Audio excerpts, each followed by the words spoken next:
सारखं पण नाही, त्याच्याकरता प्रयत्न करावा लागणार आहे आणि मला वाटतं मीडियाचं फार मोठं योगदान आणि अपील जे आहे आमचं। पोलियो भी खत्म हुआ है, अभी पूरे दुनिया ने बैठ के कि बदन पे दाने आते हैं, बुखार आती है, मगर उसके बाद बहुत ज्यादा जो तकलीफ होती है, इस वजह से बच्चे की बहुत ज्यादा मौतें होती है।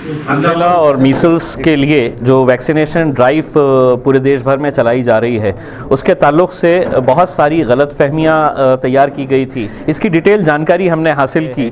साथ ही साथ औरंगाबाद के जितने भी पीडियाट्रिशियंस हैं, जो बच्चों के डॉक्टर्स हैं, जिनके ऊपर वो लोग अगर ये कह रहे हैं कि नहीं ये इंजेक्शन देना चाहिए और ये इंजेक्शन की वजह से मीसल्स, रुबेला ये बीमारियां पूरी तरह से ख़त्म हो सकती है, तो मेरे हिसाब से इस मिशन के अंदर हम लोगों ने भी साथ देना चाहिए। हम उन बच्चों के बिहाफ पे बात कर रहे हैं जो खुद अपने बिहाफ पे बात नहीं करें। जो बच्चे का जो इशू है वो सार्वजनिक प्लेटफॉर्म पे बहुत बार हो सकता है इग्नोर भी हो जाए दूसरे मसलों के चलते, और ये अपॉर्चुनिटी अगर मिस होती है तो फिर ये कायम का धोखा बच्चों को हो जाता है।